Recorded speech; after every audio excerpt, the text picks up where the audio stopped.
So good evening, everyone, and welcome to our public webinar on the Montgomery County Public Schools Interactive Boundary Explorer. This is the second webinar this week for the kickoff of Phase 2 of MCPS's School Boundary Analysis. My name's Steve Brigham from Public Engagement Associates. I'm part of the WXY consultant team, and our firm was involved in facilitating Phase 1 of the community meetings for this process earlier this winter. We have numerous hosts with us tonight, including Derek Turner from MCPS and Kushan Dave, Abby Zan, and Mario Giampieri from WXY Studio. I'm going to first ask Derek Turner, who is the Chief of Innovation, Engagement, and Operations with Montgomery County Schools, and he will then turn it over to Kushan from WXY, both with some opening remarks. Derek, welcome. Thank you, Steve, and thank you everyone who's joining in the Zoom webinar and watching online. Again, my name is Derek Turner. I'm here on behalf of MCPS, and thank you so much for participating. As you know, we delayed our boundary analysis process in March as a result of the COVID-19 outbreak. At that time, we released an interim report, but since then we have been really focused as a school system on recovery of learning and focusing on our students in the virtual learning environment and returning to school buildings when we can. We've asked WXY Studio to really take the lead on this moving forward in Phase 2, and they have done a great job developing what you'll see today is a important tool for our boundary analysis. So I want to thank you all again for being here, and we look forward to continued conversations with you about the district-wide boundary analysis. And I'll pass it over to my colleague, Kushan. Great. Thank you, Derek, and thank you, Steve, for kicking us off. And thank you all the attendees who are here with us today. We're really excited to be here and kind of kick off the Phase 2 of engagement with you all. As most of you know, we finished the Phase 1 process in early March and got a lot of useful feedback from the community sessions that shaped our approach and our analysis. And for those of you on this webinar who did not get a chance to read the interim report, we would request you that you go to the MCPS Boundary Analysis website and download the report and dive deeper into the range of analyses that were conducted, as it really kind of sets the tone for Phase 2 of the study and what we'll kind of hear today. And as we kind of step into Phase 2, we want to make sure that we continue to engage community members around these key issues. Now we fully understand that the pandemic has changed our protocols for engagement, and that's where sort of our interactive boundary explorer tool can perhaps help bridge this gap to ensure that we maximize participation and inputs in the process. And as such, kind of a key objective for today will be to equip and prepare you to navigate the interactive boundary explorer and show you guys how you can conduct your own analysis and how can you kind of form your own hypotheses and such. So we would like to get you all familiarized with the tool. We will use a set of demonstration followed by small exercises for all the participants. And we will also show you how you can provide feedback using the inbuilt survey function. And this feedback will be folded into a community engagement summary report. And much like Phase 1, it will be submitted to the Board of Education at the end of the process. Parallel to this engagement, we will also conduct sort of an additional data analysis around interrelatedness of lenses that we had discussed in sort of Phase 1 of the process. And the findings from this analysis will also be folded into the final report. So with that kind of a broader overview, I'd like to spend a quick few minutes to outline the objectives, both for the overall project and today. And as you can see on this slide, the purpose of the boundary analysis is to kind of provide a comprehensive assessment of school boundaries in light of county growth. We want to continue sort of receiving community feedback on challenges of creating diverse schools. We want to understand the related challenges of utilization, diversity, and proximity in school clusters. And we want to reinforce MCPS's core values of learning, respect, excellence, and equity. As a reminder, the purpose of this study is not to redraw school or cluster boundaries. And I see that chat link already in your chat, but please go to montgomeryschoolsmd.org/boundary analysis to learn more about this process. Next slide. So what will this Phase 2 result in? As I mentioned, it will be a community engagement summary that will include findings from the Interactive Boundary Explorer, or the IBE as we call it, and a final report to inform future boundary studies based on metrics tied to educational facility planning policy indicators. That includes assignment stability, utilization, diversity, and proximity to school. So why are we here today? Well, we want you all to get informed about the next phase of this district-wide boundary analysis, the project, the process, and key lenses. We want you all to learn about the Interactive Boundary Explorer tool and leave prepared to explore this tool on your own. We want you all to learn how you can add your own voice to the second phase of this process, both sort of through the survey function of the tool and upcoming discussion that's scheduled on October 28th. And as a reminder, this is not a discussion per se, but we invite you all to attend the MCPS Interactive Boundary Explorer feedback and discussion session on the 28th of October, which is scheduled for next week. Next slide. And with that, I will turn it over to Steve to take us through the agenda for the day. Great, thank you, Kushan. And so, Kushan kind of hinted at what we're going to be doing. We're in a few minutes, we'll actually start with some polling just so we have a good understanding of who's joining us tonight. We had about 150 people on Tuesday night.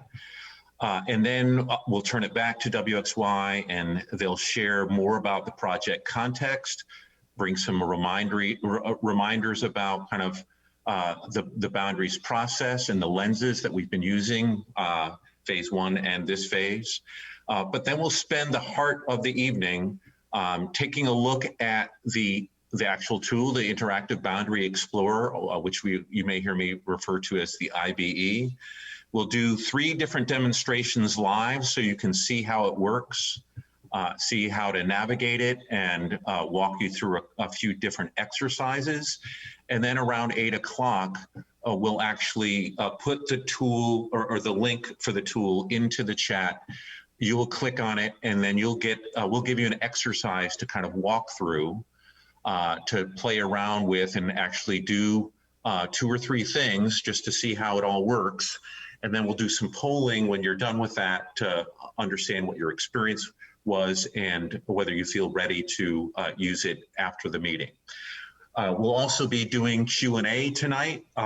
So if you have any questions along the way this evening, put them in the Q&A box and we'll show that in the next screen because that's the main thing that we'll be tracking, and our consultants will be both responding by typing back as well as we'll take some questions live at the end of the evening, and then you'll hear next steps and what happens after tonight. So there's probably many of you who have been in way too many Zoom or Zoom-like meetings in the months before this, but for those who have not and are not very familiar with this environment, the main thing that you need to be paying attention to in terms of doing stuff or tracking what's going on are the icons that you see at the bottom of your screen, the bottom kind of center. So there's a Q&A function which allows you to send questions to us.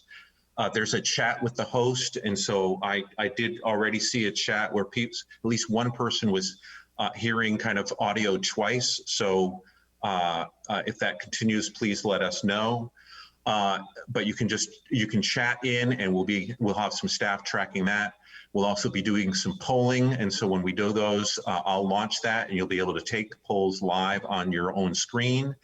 And if you need Spanish interpretation, you would click on that interpretation button and click for Spanish.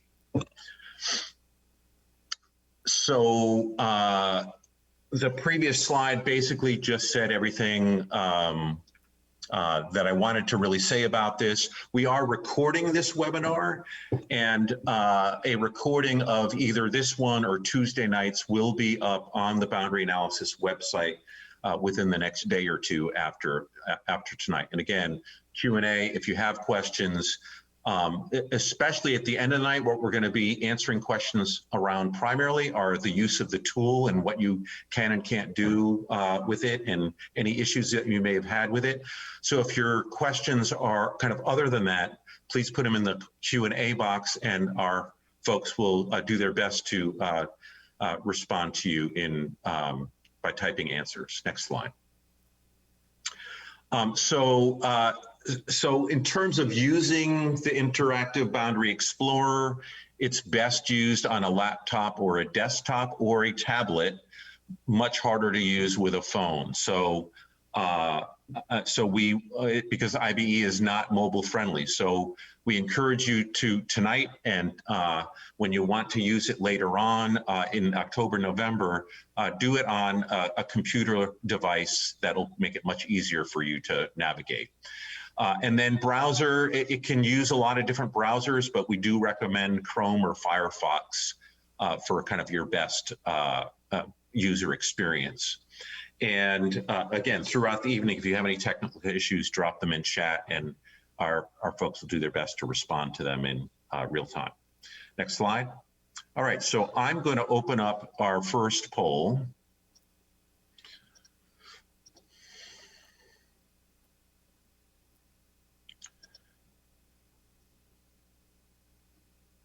Hold on one second, I apologize.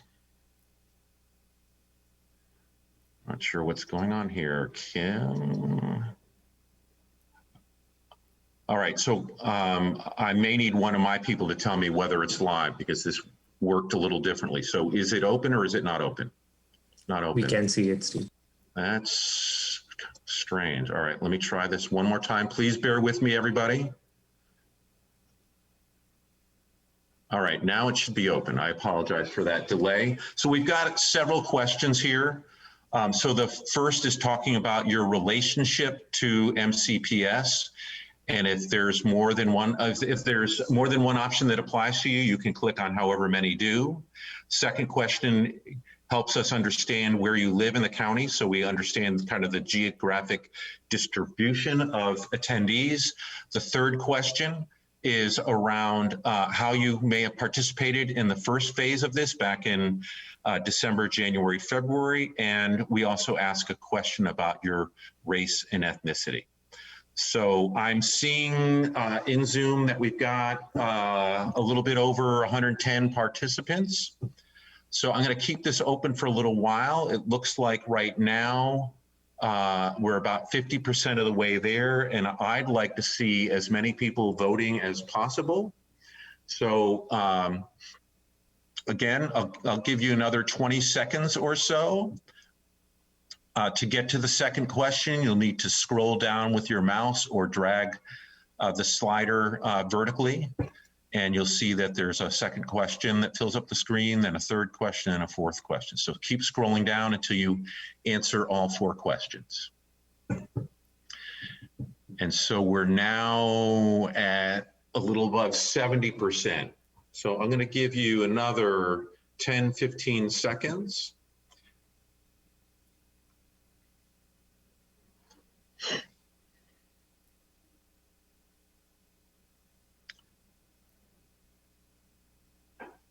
And in the last 15 seconds, I only saw 3 more people vote. So I'm going to close the voting and share the results. So on your screen, you can scroll down, but I'll be looking at the results here. So 76% are parent or guardian of a student in the school system, 16% interested community member, then 12% MCPS teacher or staff member. We've got across the different levels of students, we've got 9% of students here. So really glad to have students involved. And then we've got past MCPS parents, future MCPS parents. So we've got everybody in the house tonight. In terms of where you live, it looks like 38% from Southwest.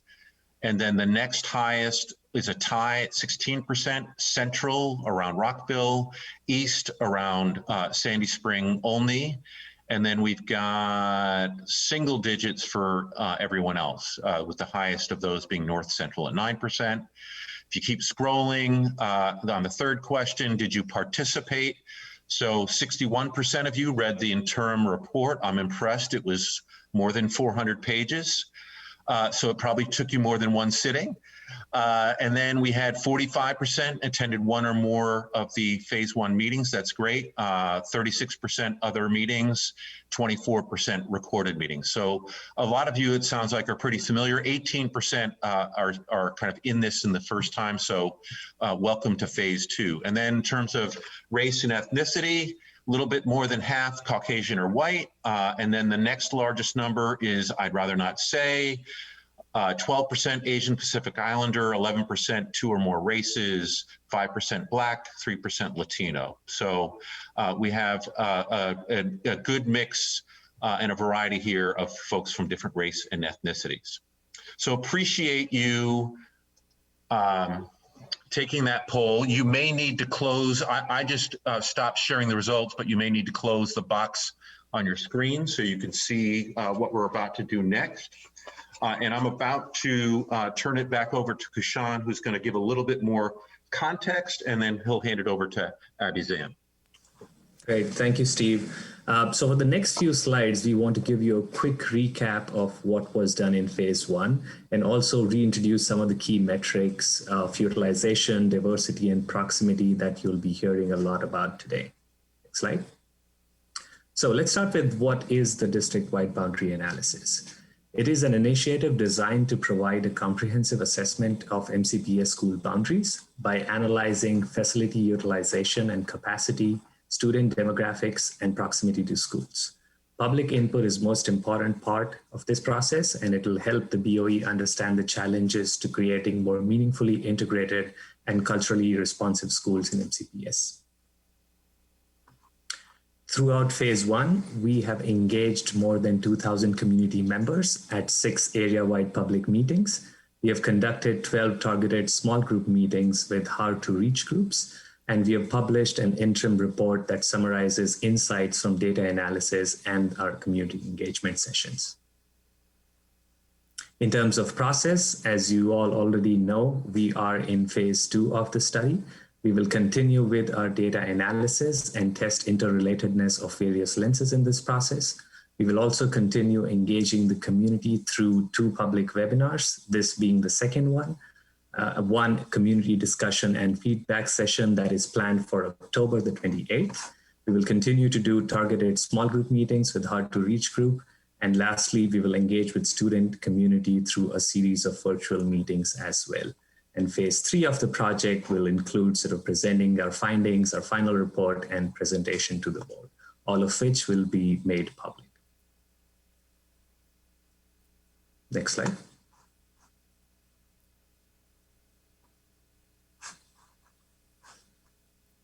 Oh, sorry, can you go one slide back? There you go, thank you. So phase 2 engagement. Through this phase 2 engagement process, we basically want to share, gather, and report. And what we really mean is that we want to release and teach the Interactive Boundary Explorer to the broader community. We want to collect your inputs through discussion and survey, and we want to share the findings with you all and the Board of Education. Today's webinar is the second event on our calendar, and it will be followed by community discussion and feedback on October the 28th. We will continue to get inputs from community members using the tool and the survey function inbuilt in the tool through early December. Next. And lastly, before I pass it on to Abby, I wanted to thank our community members who have already started playing around with the tool and have already started to submit surveys already. So big thank you to all of you guys. So far, we have had about 2,300 plus unique sessions through the tool where people have started logging in, playing around with the data themselves and understand for themselves what the lenses are and what the data says.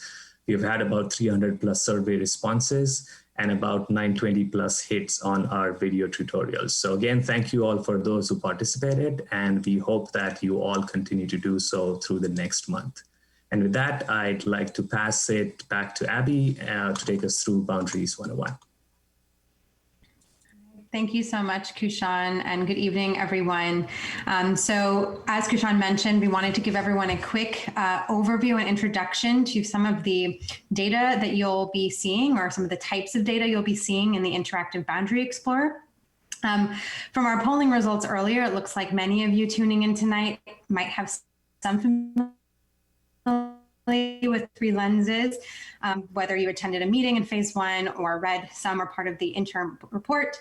So if you're in that category, you may already be familiar, but don't worry. In any case, we'll be sending links to resources where you can learn more about these lenses after this brief overview that I'll do on the following slides. So next slide. So the district-wide boundary analysis is structured around the four lenses that you see on your screen of utilization, diversity, proximity, and assignment stability. And these lenses are drawn from policy FAA. This is a Board of Education policy that outlines 4 factors to be considered in all of the long-range facilities planning in MCPS. Since these factors guide the school system's long-term decision-making, it also forms the backbone for our comprehensive boundary analysis. Now, assignment stability, which you see across the bottom of your screen, refers to how often the same students are impacted by school reassignments in MCPS. And because this is an outcome of boundary changes, you won't see data on student assignment stability in the interactive tool, though it is a part of the analysis. In the analysis under utilization, diversity, and proximity, we're considering a wide range of different data points, and the ones you see here listed on your screen are the ones that you're going to encounter in the Interactive Boundary Explorer tool. So those are the ones I'm going to focus on defining over the next few slides. Next slide. So the first lens is facility utilization. Utilization measures the capacity of school facilities, and it's calculated by comparing student enrollment to a school's total available seats, which is called the utilization rate. And utilization is important because it helps the school system maintain reasonable class sizes and accommodate growth. There are many overutilized schools in MCPS, and the school system is growing continuously, and these factors are a driving force behind the need for this boundary analysis in the first place. Next slide. So when we look at utilization in this analysis, we're really focused on this key measure, utilization rate. Utilization rate measures student enrollment compared to a school's total capacity. And we arrive at this percentage by dividing enrollment by program capacity, and program capacity is the number of seats that MCPS has determined a school facility can accommodate. MCPS aims for schools to be utilized at 80 to 100% of their capacity. So if you look at the graphic on the right side of the screen, you can see that when a school's utilization rate falls under 80%, it's considered underutilized, and we might expect to see unused seats at those schools. If a school's utilization rate is over 100%, it's considered overutilized. In other words, there are not enough seats for every student. And in this case, we would expect to see portable or relocatable classrooms to accommodate those extra students. Next slide. The next lens in this analysis is diversity. So diversity refers to differences between students. And in this analysis, we are measuring it through 3 factors: race and ethnicity, socioeconomic background, and English language proficiency. Some of the key measures that we're using include racial dissimilarity, FARMS or free and reduced meal system eligibility, and English for speakers of other language or ESOL. Next slide. And diversity is complex, and we know there are many ways to define and to measure it in a school system. For the purposes of this analysis, we're focused on 3 primary markers of diversity that MCPS draws upon in its facilities planning. And this includes, like I mentioned, race and ethnicity, socioeconomics, and English language proficiency. So on the Interactive Boundary Explorer, you'll find 3 sets of variables that correspond to these 3 different kinds of diversity. So looking at the definitions on the screen, the first set of variables has to do with ESOL. This corresponds with language diversity, linguistic diversity. So the ESOL rate is the rate of students at a school who have ever been enrolled in English for speakers of other language programming. While the ever ESOL rate tells us the rate of students at a school who have ever been enrolled in ESOL during their time at MCPS. And if we look at FARMS next, the FARMS rate corresponds with socioeconomic diversity. It tells us the percentage of students at a school who are enrolled in FARMS, the free and reduced price meal system. And this FARMS eligibility is determined by family income. Ever FARMS is the rate of students who have ever been enrolled in FARMS during their time at MCPS. And then finally, racial dissimilarity is a way for us to start to understand racial and ethnic diversity in the school system. MCPS, of course, is a very diverse school system. And as you can see in the demographics chart here, no single racial or ethnic group represents a majority of students in MCPS. And to understand racial diversity in this analysis, we focus on the differences between adjacent or neighboring schools by looking at a measure called racial dissimilarity. And racial dissimilarity is a measure of how like or unlike a school is from its two nearest schools in terms of racial demographics. And we express this in a measure called the racial dissimilarity score. And this is a number between 0 and 1. A higher racial dissimilarity score means that the school is more dissimilar or unlike its neighboring schools. Next slide. And the third lens is proximity. So proximity helps us understand how far students have to travel to get to school, as well as how many students have the option to walk to school. And this lens is important because BOE Board of Education policy encourages a commitment to community schools in MCPS. So wanting students to attend school close to their homes if possible. So next slide. On the Interactive Boundary Explorer, you'll encounter two different data points related to proximity. The first one is average distance traveled to school. So we measure this in miles traveled along the road network. And our interest here is in the distances for those students who are attending their assigned school or their base school. So in other words, it does not include students who do not attend their base school and don't live in a consortia. And the next measure is the percentage of students living in the MCPS designated walk zone. So students who live in the walk zone are students who MCPS has determined have a safe and a reasonable route to school on foot. MCPS aims for as many students as possible to live in the walk zone. Across the school system, if you look at the graphic on the right-hand side, we can see that 38% of elementary school students live in the walk zone. And then this starts to decrease at the middle school level to 25% of students, and then increases slightly again at the high school level to 29% of students living in their school's walk zone. Next slide. So we know this was a pretty fast and furious overview of the key lenses, but we want to point out that there are several resources available online where you can learn more about the lenses and explore the data analysis that was conducted during phase 1. This includes the Boundary Analysis Project website, which we shared in the chat earlier tonight. It also includes the phase 1 interim report, which you can download at that website and which many of you on the call tonight have already gotten a chance to see yourselves. And then finally, the Interactive Boundary Explorer itself, which I'll start to talk about in just a minute, also has some key definitions and highlights from the analysis right there for your reference. Next slide. So with that being said, I'll go ahead and transition us to start to talk about the Interactive Boundary Explorer, the reason we're all here tonight. So now that you've gotten some context about the wider the boundary analysis effort and the lenses, we can start to dive into the interactive tool. So next slide. What is the Interactive Boundary Explorer? This is an online platform developed to give the MCPS community an opportunity to interact with the data being analyzed as part of the district-wide boundary analysis and to add their voice to the process. The IBE is the central platform for the second phase of engagement. Next slide. So broadly speaking, what can we do with the Interactive Boundary Explorer? Well, first you can get context. So you can look at insights from the interim report, learn about some of the key concepts related to school boundaries in MCPS. Next slide.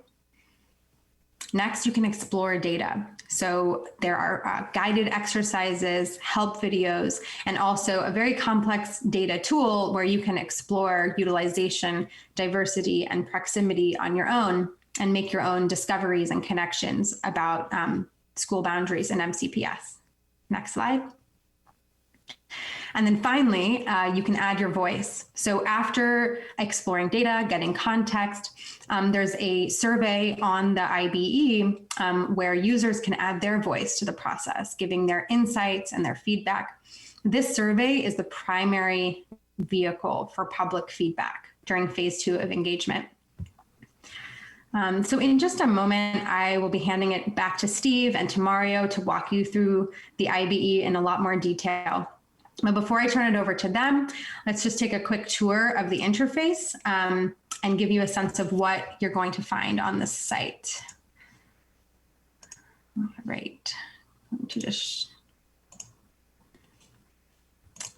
Okay, so right here, what you see on your screen is the MCPS Interactive Boundary Explorer. So you can see that the site is divided into 6 different sections. So like I mentioned, we have the context piece, and then the data, and then the survey, the chance to add your voice.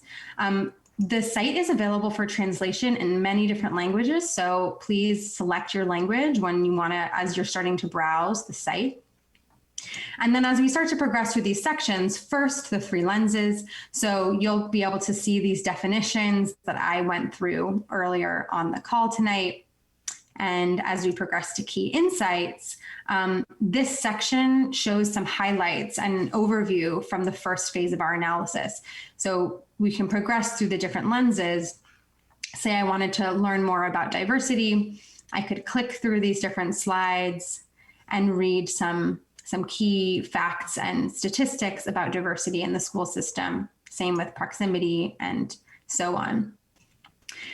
Next, before you get into the data piece of the interactive tool, we have a getting started section. So this is a section where you can get a little bit more guidance and sort of structure in starting to explore the IBE yourself.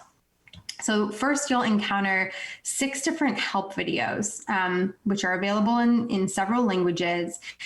And these help videos, give you an orientation, expanding beyond what you're going to hear tonight, and then also get you started with a little more detail on the types of exercises and exploration that you can do on the tool. And below that, we have 3 guided exercises. So if you wanted to really have a guided step-by-step experience, you could click on one of these guided exercises and then progress through the pop-ups on your screen to enter the tool that way and really be brought in step-by-step. And then of course, there's the interactive tool itself. And Mario is going to move through some demonstrations so you can see all of the amazing things this tool can do. And finally, the survey, last but not least. So as we mentioned, this is the primary feedback mechanism for this phase of analysis. So we really encourage everyone who takes the time to engage with this website to take a stop at the survey before you leave and give us your input and your insights from your time using the tool. So with that all being said, I will turn it back over to Steve and to Mario to start the demonstrations. Great. Thank you very much, Abby. Appreciate that. And that gets us a little further along to understand the environment and the tool. So yes, now we're going to move into the demonstration. So over the course of the next 25, 30 minutes, you're going to see 3 demonstrations, starting with the basics and then getting more complex. Don't worry if you don't catch on the first time. There'll be, as Abby just said, there's recordings, there's cheat sheets that when you're actually doing the exercise with us in about a half hour, we'll give you the link to that cheat sheet. And the first demonstration is really about learning about my school. And so my school could be where your kids go, or it could just be a school in the school system that you're particularly interested in learning more about. In terms of the tools that you're going to learn in this first demonstration, so the first is the search tool, searching by address, by name, finding on the map. the click tool, using your cursor to click on a school on the map to reveal demographic information, other statistics. And as you're doing your exploration, the summary tables will pop up and you'll be able to review the statistics for your school and see how that compares to district averages. In terms of what you can learn in this first demonstration, it's how do I find out more about the key characteristics of my school, especially as it relates to the boundary analysis, and how does my school compare to the district? And so with that, let me turn it over to Mario Giampieri. He's going to be doing all three demonstrations for us tonight. That's all yours, Mario. Great. Thank you, Steve, and hello, everyone. You should be able to see my screen now. Great. So like Abby mentioned, this is the Interactive Boundary Explorer, and she just walked us through some of the material leading up to the Interactive Boundary Explorer itself. So I won't spend too much time with that, but just to be clear, you can get to the tool itself either by scrolling all the way down to the bottom of the page or clicking Interactive Tool here on the top menu bar. I also just want to remind everyone that you can use this translation bar here to select whatever language you're most comfortable with, and it will translate the site so that you can use it most comfortably. So now that we're here in the interactive tool section of the site, we have a few different things that are going on that we can go over. The first and most notable is this map here. This map shows Montgomery County, and by default, it shows the attendance areas for elementary schools within the county. Those are shown here with these white boundaries. And these black boundaries here show the cluster boundaries. And the cluster boundaries dictate and signify the high school that people and students who live within their boundaries would go to under normal circumstances. It's also worth noting that MCPS has a lot of schools. And when you load a different school level, those schools are their labels that are associated with those schools. Also, their points are larger. So I can see here, for instance, Poolsville ES has a larger black point, and nearby we can see John Poole Middle School and Poolsville High School with these smaller black dots. If at any point I want to change to look at middle schools or high schools, I can use this drop-down menu here that says elementary schools and select a different school level. Moving across this menu bar here, we see a few other different drop-down menus that relate to the three lenses. So I could click on any one of these to load different data layers associated with those lenses. And I'm going to get to that in more detail here in a bit. Next, we have a search bar here, and by default, it will allow you to search for your school by name. But you could also use this button here to select the search by address, and it will find schools, the three schools that are closest to that address in whatever level that you have loaded here. So for instance, because I have middle schools loaded here, if I were to search by address, it would find the middle schools closest to my address. The next thing we have to look at here is the summary table that Steve mentioned, and it shows by default high-level metrics for whatever school level you have selected. So because I have middle schools loaded, it shows some high-level statistics for all the middle schools in the county. And this table will update and change depending on how we use the tool. So to that end, I'm going to move now to demonstrate how we could find our own school.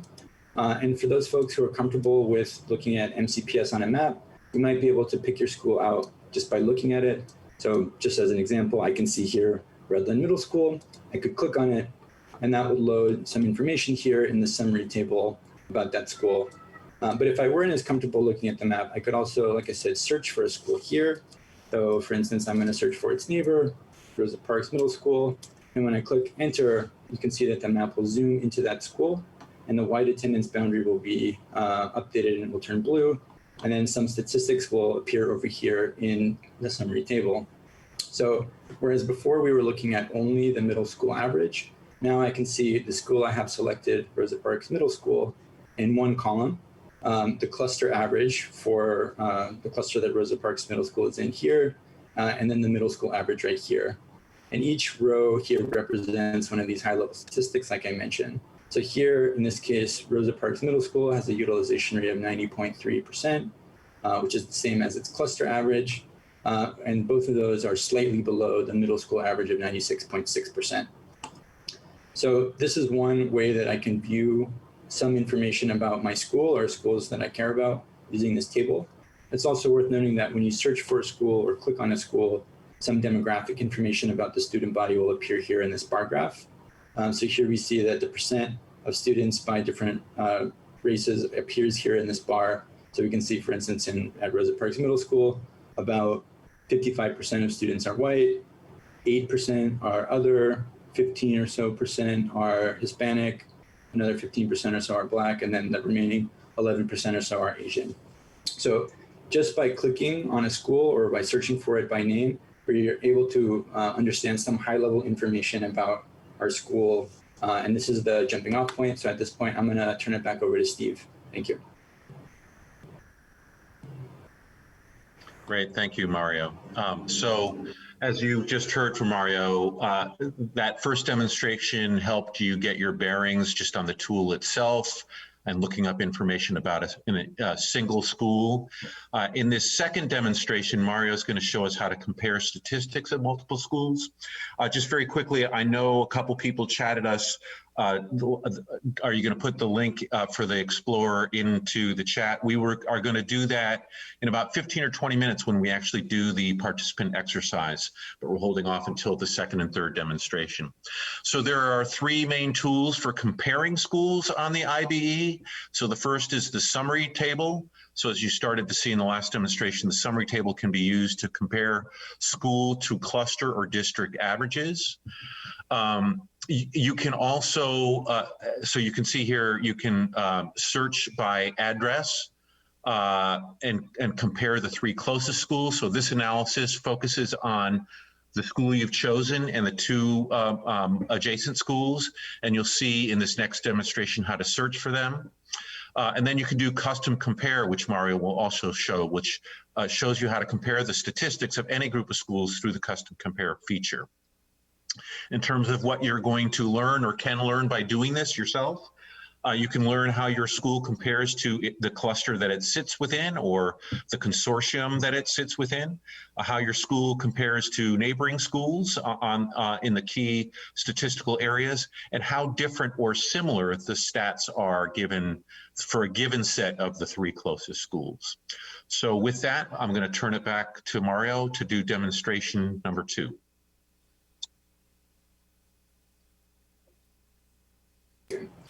Thanks, Steve. Okay, great. Can you all see my screen again?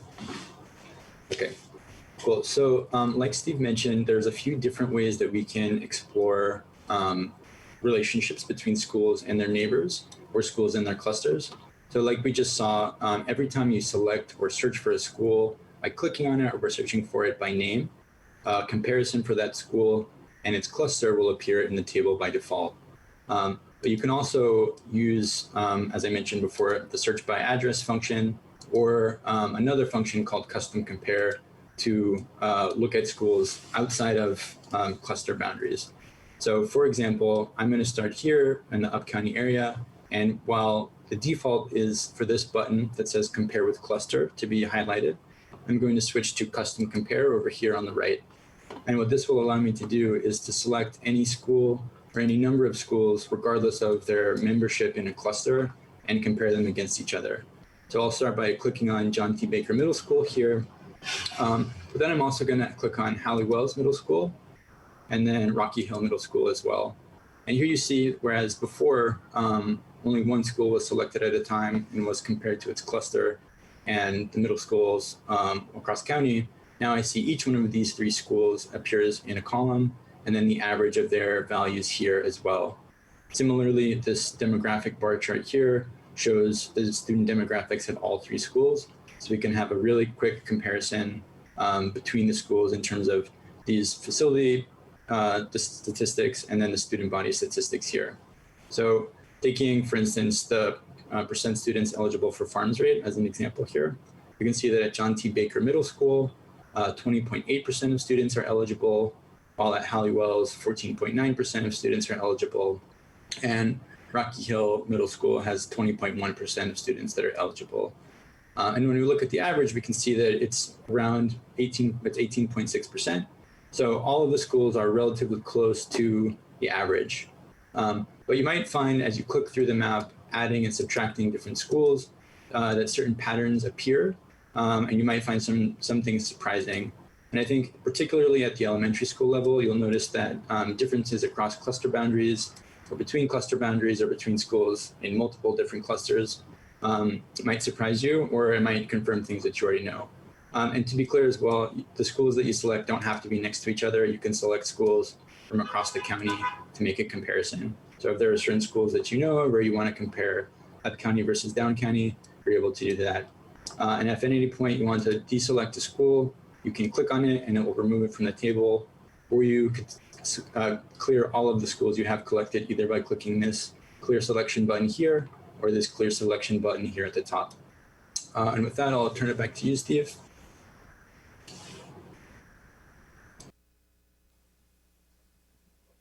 Great, thanks, Mario.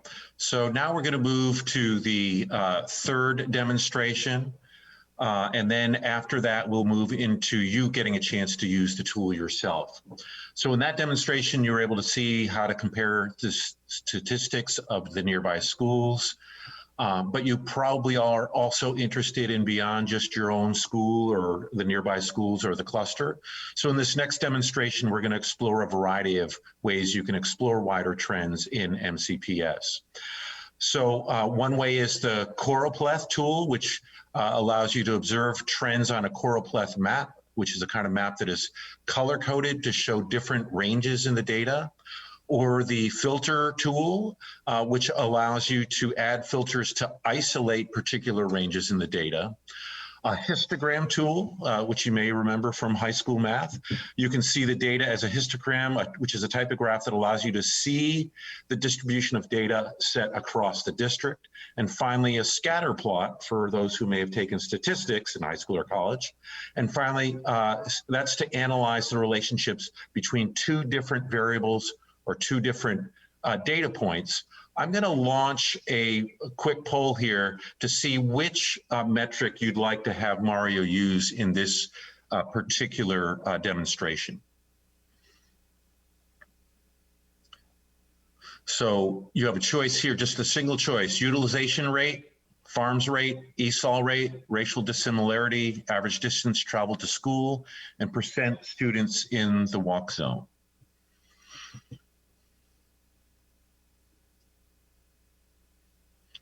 So again, I've got about 110 folks in the room. Got about 60% of you who have voted so far. I want to get as many voters into the mix here. I'm now at almost 70%. I'm going to give you another 10 seconds or so to finish out the voting.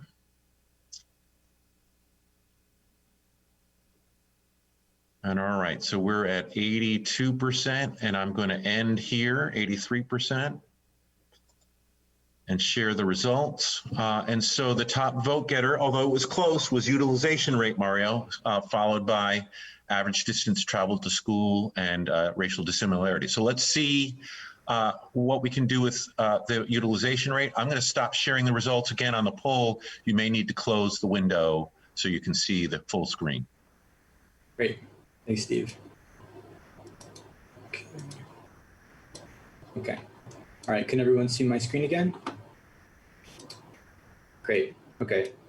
So as I mentioned before, these drop-down menus at the top of the page will allow us to see the data in a graphic way, as opposed to just looking at numbers over here.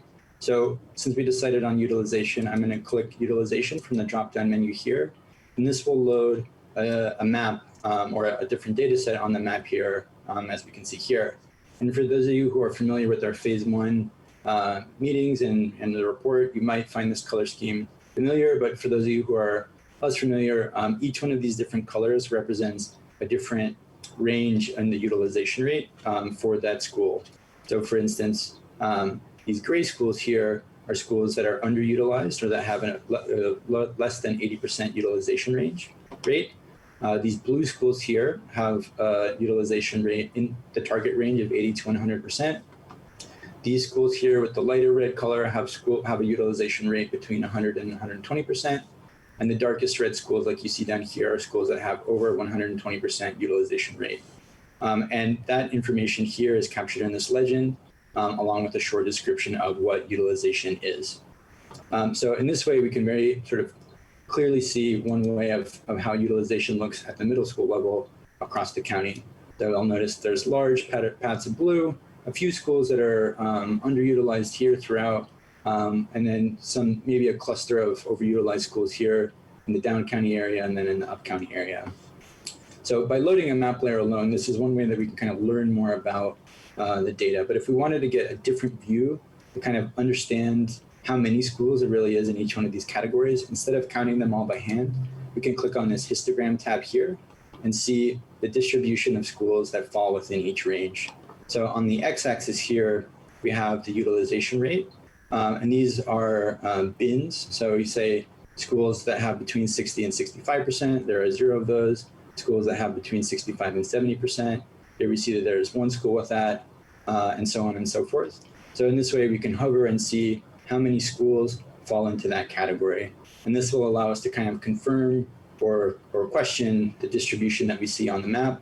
We do definitely see that what looks like most of the geographic area of the district are within this blue area, but now we're actually able to confirm that and count how many schools fall under each category. And you should note, just to kind of show you, if you were to change the level here, the histogram would update. So you can easily switch back and forth between seeing things on a map and in a graph. And the next thing that Steve mentioned that we can use to investigate this data a little bit further is the filter tool. So I can click on filter here, right next to histogram. And now I can start to select ranges within the data here. So because we're interested in utilization, I'm going to click on this filter layer by attribute button and select utilization rate from this dropdown.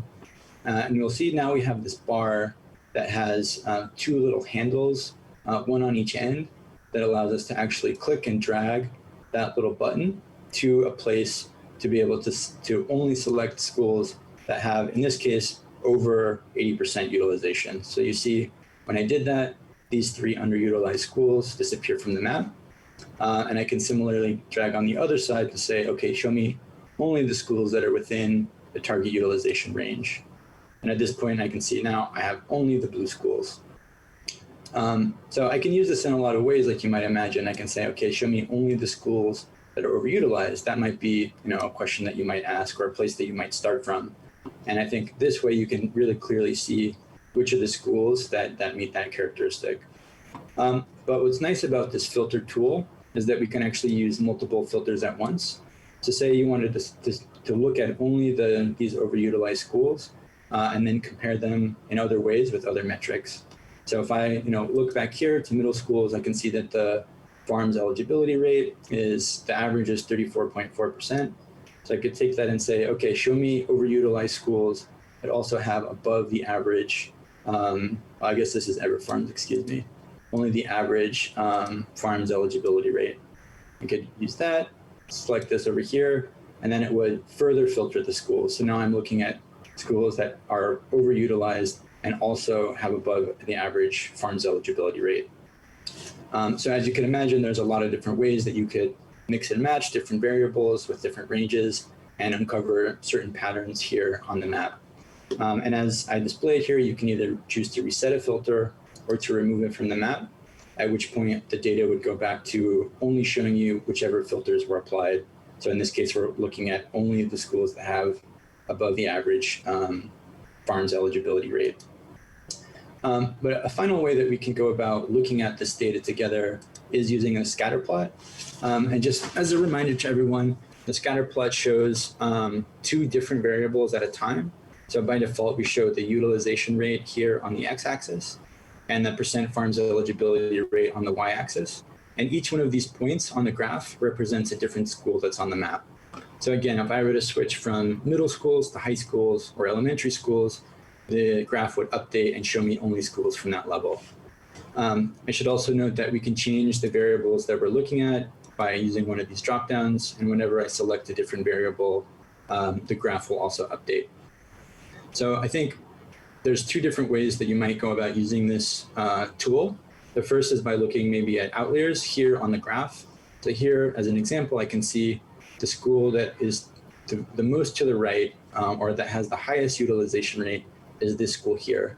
So if I were to click on this point, I would get a little window here that shows me that this is Tacoma Park Middle School, and then that school would also highlight here on the map. So this is a way that I can really quickly say, okay, show me the data points on the graph, and then see where they are geographically. So I could also go and select the next most highest overutilized school and see that it's Parkland Middle School. And here I can see that that school is now highlighted as well. So in this way, I can go about, again, testing, confirming, or denying different hypotheses that I might have, and see how the relationship between whichever two layers I selected correspond to them, geographically on the map. The other way that you might use the scatter plot is by actually clicking on schools on the map first. So here I can see if I were interested in Baker Middle School, I could click on it and see where that school falls between these two factors.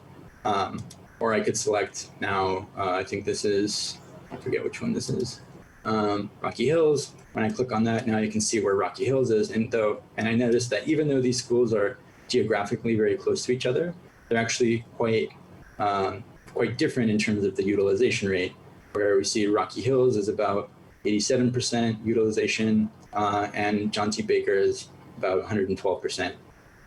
So in this way, now I can kind of test and see what sort of relationships nearby schools have in terms of these factors. And again, for every school that I select, either on the scatter plot or on the map, I can also see the student demographics here. So these are a few of the ways that we imagine that you'll be able to go about investigating data, using the map, using the histogram, the filters, and the scatter plot, and of course the summary table as well. So I think that, we really hope that this is a useful tool for you all, and that after you spend some time investigating and exploring, you can take the survey and continue to engage with us. I'll turn it back to you, Steve. Great. Thank you, Mario. And as folks can probably tell, Mario knows this tool pretty well. So we're about to move to allowing you to play around with the tool and do an exercise, but we're not expecting you to reach the level of Mario in the next 10 minutes. So you've had a chance to see him demonstrate the different uses of the IBE. We're going to give you about 10 minutes to complete a short exercise. So right now we have WXY putting in the chat a link to the Explorer. So be looking for that in your chat, as well as a link to the cheat sheet, which is also on the Explorer site. And the cheat sheet kind of walks you through a lot of different things that you can use the tool. And if you're wanting to look at the cheat sheet for this specific exercise, it's pages 12 through 14. And as you're using the tool, we want you to think about what are questions that come up for you as you're trying to use it. So you might want to put those in the Q&A box because we'll be doing Q&A in about 20 minutes or so. So in terms of the exercise, we're going to ask you to look at first at the utilization rate of your school or a school you want to learn about, how it compares to the district-wide average, and how does this compare to the two neighboring schools. And the three tools you're going to use in this are search, summary table, and custom compare, which is based on what you saw Mario do in the earlier exercises. Next slide. And so what I'd ask you to do is, if whatever school you want to explore, want you to think about from a utilization standpoint, is your assumption that it's in the ideal range, it's underutilized, it's overutilized? What do you think you're going to find out? Search for the school either by name or by selecting it on the map if you're good with maps. And then we want you to look at the summary table that pops up for your school statistics. And then we want you to do the custom compare tool, which will have you select the two nearby schools, and you can compare how does the school you selected compare to in terms of utilization with the other nearby schools. And so I think there's one more slide, Kim, for the exercise. All right, so what you see here is a very high level kind of cheat sheet of what we're asking you to do. You can also have it open on your browser, but we're gonna ask you now to click on the link in the chat that you see there, both the cheat sheet, and it's in different languages, as well as you may need to scroll up to actually get the interactive boundary tool. I'm scrolling up now. Click on that, start the exercise, find your school, look at the summary table, do a custom compare. We're gonna give you like 8 or 9 minutes at this point to do that. We're gonna go silent here. We're gonna keep this cheat sheet up in case you wanna refer to it. Be thinking about what your questions are when you come back. Get ready to put them in Q&A box. And we look forward to seeing how you do, what you learned, and hope you have a productive experience. All right, and now we're at the 2-minute mark. So hopefully many of you have been able to get through the exercise or are in the process of completing it.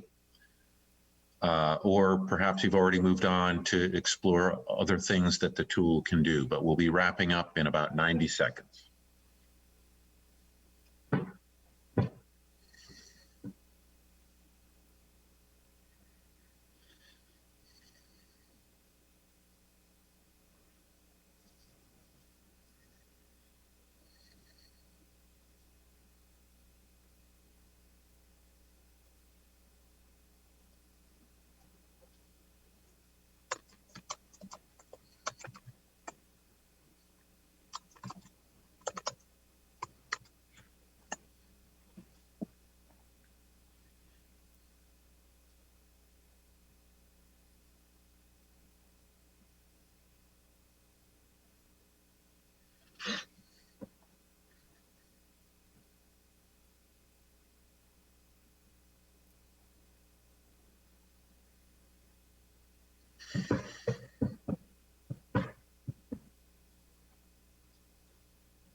All right, about 30 seconds to go.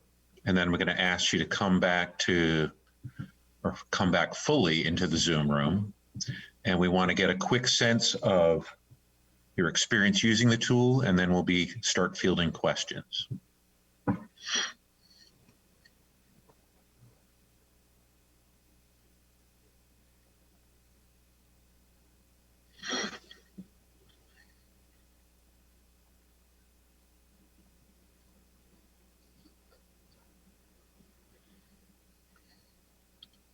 All right, so if you can all stop what you're doing, at least temporarily, and get your attention back here. I'm about to launch 3 polls. And so the first one is just finding out whether you opened and used it. We know that perhaps not everyone did, or you might be on a smartphone and couldn't get full access. The second question is just kind of thinking about your doing the exercise with regard to utilization and how well balanced things were. And then the last question is just asking for your level of agreement with the following statement: I am prepared to use the IBE after this meeting is over. So 3 questions. I'll give you about a minute or so to answer it, or I'll answer them. And again, we will start addressing some of the questions that you've already put into Q&A. But if you have additional ones, especially as it relates to the use of the tool or what you can learn from the tool, it would be helpful for you to put those in now. I know Kushan and Abby and Mario have already been responding to some of them by typing answers, but we'll probably be able to do Q&A for about 10 minutes, so we'll take as many as we can. I'm going to give you about 10 more seconds. I'm again, kind of at that magic 70 to 75% of you who are still here taking the poll. 5 more seconds. right. And let me share the results with you. So on the first question, about 2/3 of you opened it and completed it. Another 22% opened it but didn't. And then some of you chose not to open the tool. And unfortunately, 3 of you were not even able to open the tool. Sorry to hear that. Hopefully we can help troubleshoot afterwards. Based on your time completing the exercise, do you think utilization is well balanced between your school and surrounding schools? 42% said yes, 34% no, 10% unsure or couldn't tell, and 13% obviously didn't use the tool, so they didn't complete the exercise. And then finally, kind of your feelings good about being prepared to use the tool. About 72% strongly agree or agree, 18% kind of on the fence, and then 10% disagree or strongly disagree. So we would strongly encourage you after this meeting or when you have time in the days to come, because this tool will be open until at least the end of November, to go up to the site, to look at the videos, to look at the cheat sheet, and it should help talk you through how to use it.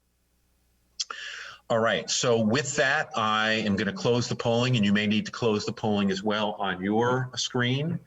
I'm going to ask Derek Turner to return from MCPS onto the screen. I'm going to ask Abby, Kushan, and Mario as well. And why don't we start taking questions? And so first question, I'm going to ask this of you, Kushan. When will the data be updated with current year's numbers, 2020, 2021? And don't forget to unmute yourself. So in fact, why don't you keep yourself unmuted just for the entire Q&A? All right, thanks, Steve. And I think that's a great question, and something that we want to make sure that this tool is not a static tool in itself, that it's just not used for one current school year.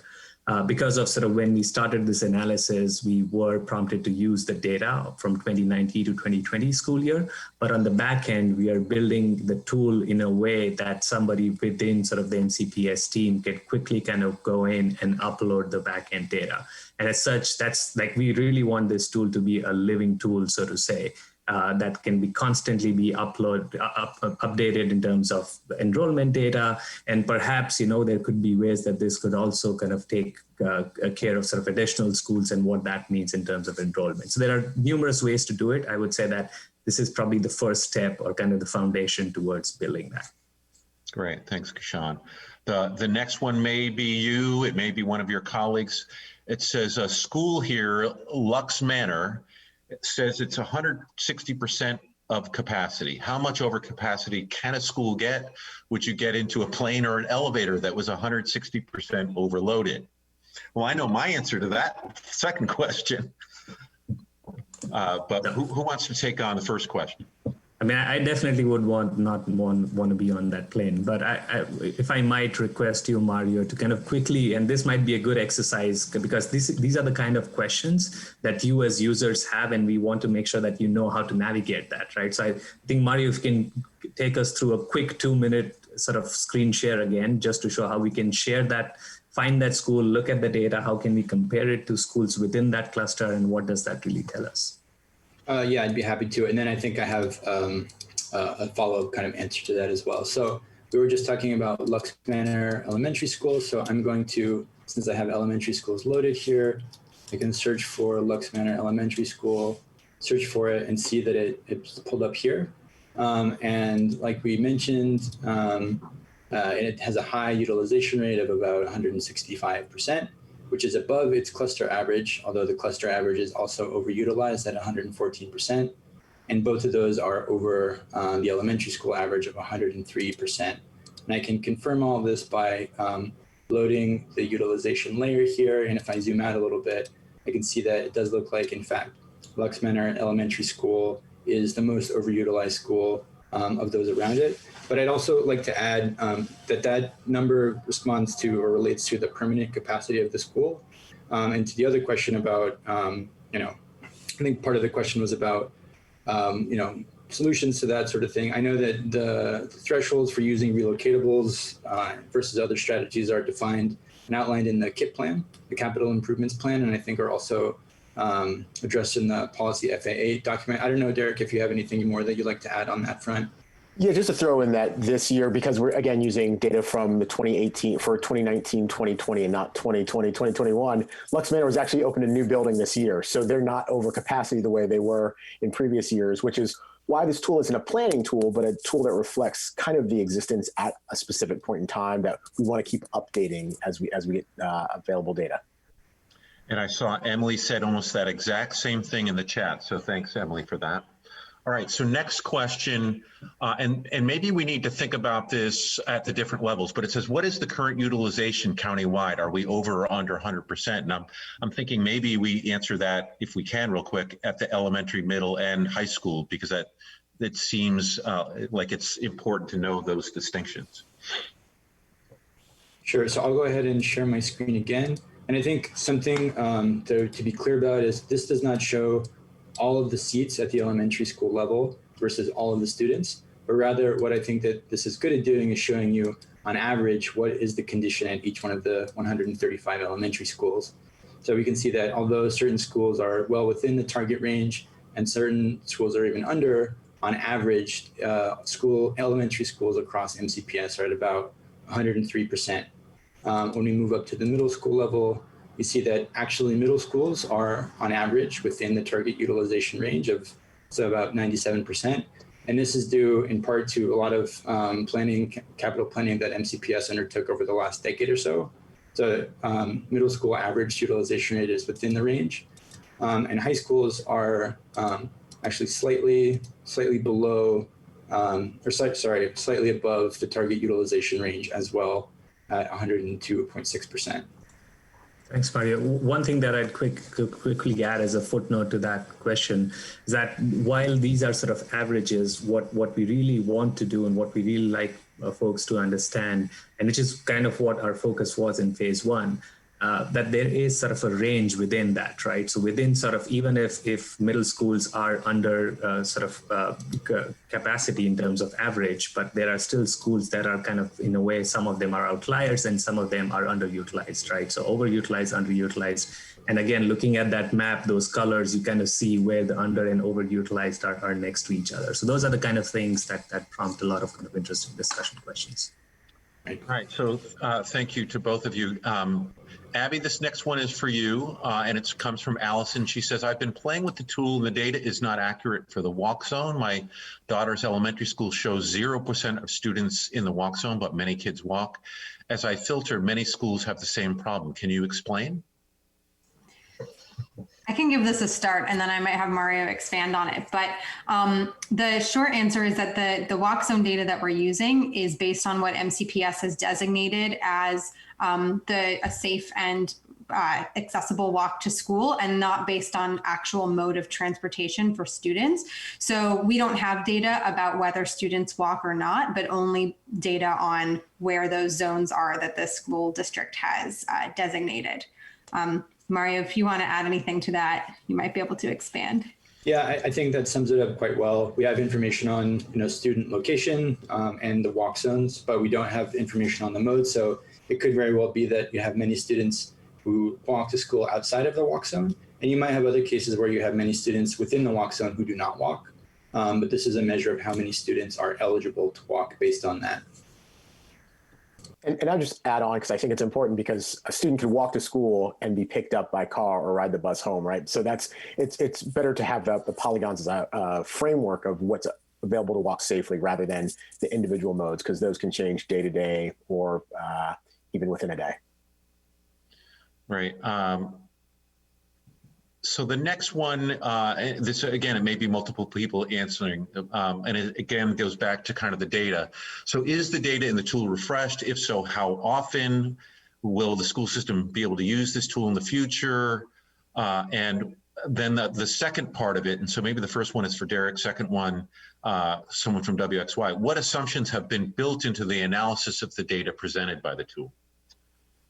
we do intend to keep this tool around for a while. It's going to be a valuable tool for people to understand the complexity of our boundaries and look outside of their clusters and just see the community in a different way via data visualization. I think it's just a great way for our community to engage with important conversation around boundaries in a way they haven't been able to do before. And I thank our consultants for bringing this tool to us. And Derek, just to clarify, and most likely it would be updated on an annual basis each time a new school year begins. You kind of know the data, right? Correct. We'll pick a point and then update the data at that point. Okay. Let's see. And the second part of the question, right? Yes. The second part of the question. So I think in terms of sort of, can you remind me again, Steve, what the second part was? Let me scroll back. Hold on. What assumptions are made? Yeah, assumptions built into the analysis of the data. Thank you, Mario. I'm sorry. I'm also trying to keep tabs on the chat to make sure people get their questions answered there as well. I think in terms of assumptions, if you open up our phase 1 report, there are assumptions outlined for each and every sort of models. They are not that complicated. Every sort of definition that you heard today, from utilization to kind of calculating diversity and dissimilarity, all of those are kind of broken down within our phase 1 report. And some of these definitions also come from the KIPP plan. For example, how the utilization is calculated, how capacity is measured, like those come from the CIP document itself. So that is kind of the foundation. But please open up the interim report. Please kind of go through the sections, at least kind of the first couple of pages. That'll give you enough of an understanding of what those sort of smaller assumptions are. Great. So then there's two people, Gina and Jason, are both asking the same question about how racial dissimilarity is calculated, or how that percentage is calculated, and who is being compared in that dynamic. Who's Abby, would you like to take that? Sure. So racial dissimilarity is calculated using sets of 3 geographically closest schools. So we're not comparing one school to the whole district or to its whole school level. It's really based on specific adjacencies.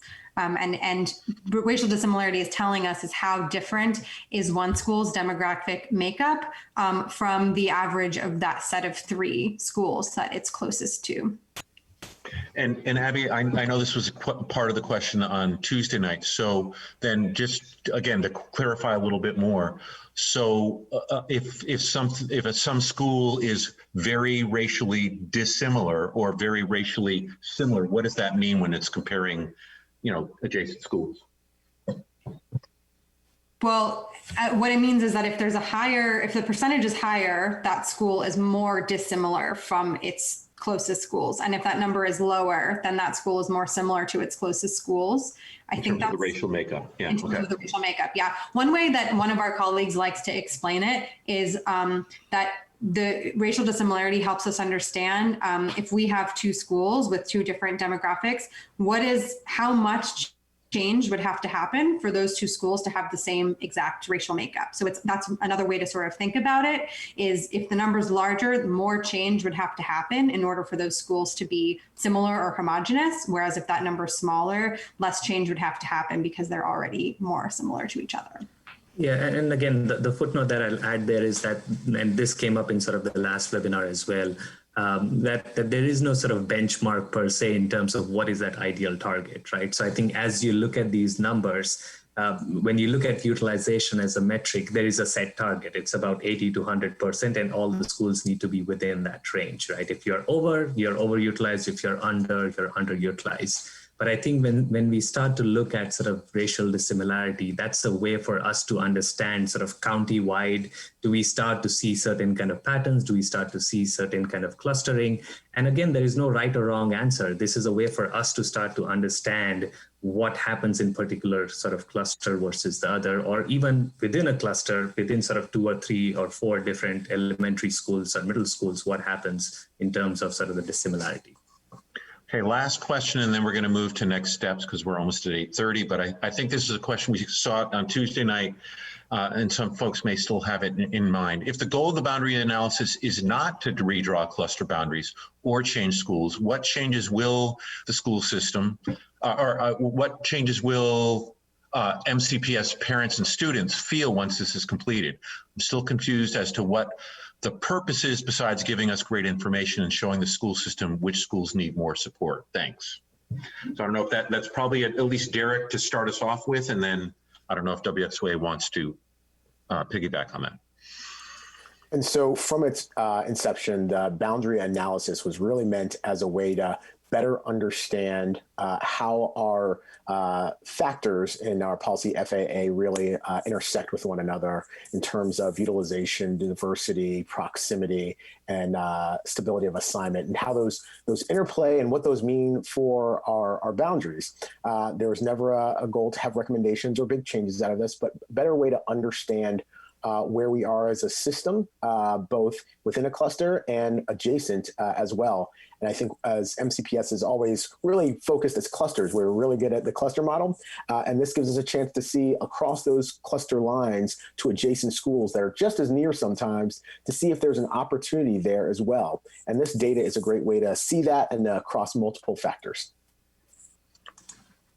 Yeah, and again, the only thing that I'll add to that, if I may, Steve, just for a quick minute, if you look at sort of the past 2 decades, like the student population within the county has kind of increased by 30,000, right? But sort of the school capital construction may or may not have always kind of kept pace with that. So it's almost for a way for us, like this assessment that we would call actually this to be an assessment in many ways. Like this assessment is supposed to be sort of a path forward in terms of understanding countywide issues, and also then somebody in MCPS can kind of zoom in and start to address sort of the local cluster level issues. But in a lot of ways, like Derek mentioned, it's about looking, kind of taking sort of a 30,000 sort of feet view, and then kind of moving on to some specifics once sort of that's that information is clear and comprehensible in a way. Great. So we're going to move to next steps. Great questions. Thank you for hanging in there and asking such great questions. We wish we could answer all of them. We are going to download them and see if there's a way of, if there are common questions, whether we can find additional ways of answering them outside of this meeting. But if, Kim, if you could put up the next step slide. So basically tonight was your introduction to the tool. And we now really want you to use it, whether you want to stay up late tonight and do it while you're watching the debate, or you want to do it over the weekend, or you want to do it anytime over the course of the end of October, November. Explore it. Take the survey. As you saw, we had about 150 people the other night, but already 300 people have filled out the survey, which is great. With the more, the merrier as far as we're concerned. We want as many people as possible who care about this analysis, who care about boundaries, who care about schools to use the tool, take the survey, give us the feedback. It's going to be really important for the final report to the school system, as well as for the school system going forward. We do have an assignment for you if you care to take it. We are going to have a community feedback meeting next Wednesday night, 6:30 to 8:30. And so this won't be a webinar like tonight, but it will be an opportunity for you to engage in interactive discussions with your fellow parents, fellow neighbors, fellow residents of Montgomery County. And if you want to participate in this, we want you to think about 3 questions, because we're going to build next Wednesday's meeting around finding out how different people who've used the tool answered these 3 questions. 1, when you explored the tool, what insights did you learn about your school or whatever schools you explored? 2, how well do you think the 3 lenses, utilization, diversity, and proximity, are balanced between your school and nearby schools, or whatever school that you're focused on? And then more broadly, are there clusters in the county or parts of the county where you see significant challenges with school boundaries? So you'll need to do an exploration beyond just kind of your neighborhood or even your cluster to try and answer this 3rd question. But, you know, really use the tool, find out where there may be challenges with the boundaries, come back, kind of help us identify what those are, how would you characterize those challenges, and kind of what your thoughts and insights are about that. So we'll have a 2-hour Zoom meeting, and we'll have facilitated discussions in breakout rooms of like 7 to 10 people. So a lot of the night is going to be spent in small group discussions getting your insights to the answers to those questions. Next slide. So we encourage you to use this tool until you can't stand it anymore, you know, beat it to death. There's a lot to learn, as you saw. You know, we may even give a grand prize if someone can use the tool better than Mario. I doubt that will happen, but you never know. Take the survey. We really want your feedback, even if you can't come back on next Wednesday night. Take the survey, give us feedback, give us your insights. It's really important because the final report is really going to be in significant part built around your own insights, what you're telling us about, what you're learning about, kind of the boundaries and all the around all the lenses. We also encourage you to share the tool with your neighbors. That's the only way it's kind of gotten out there, right? Is that you're letting other people know. And so we're hoping literally hundreds, maybe several thousand people use the tool, fill out the survey, and give us a lot of rich data. If you have any interesting findings, you can see an email address to send that to, ibe.share.your.findings@wxystudio.com. And if you have general questions about the tool, you can send it to pio@mcpsmd.org. Why don't we keep this slide up for another 60 seconds if you really want to copy those email addresses down. And then I think we have one more slide. Yep, so why don't we move on? So as Abby and Mario said, there's help videos up there to help you use it, especially for people who may have had difficulty tonight or may not have even been able to get on. There's lots of resources there to help get you started and to keep you going.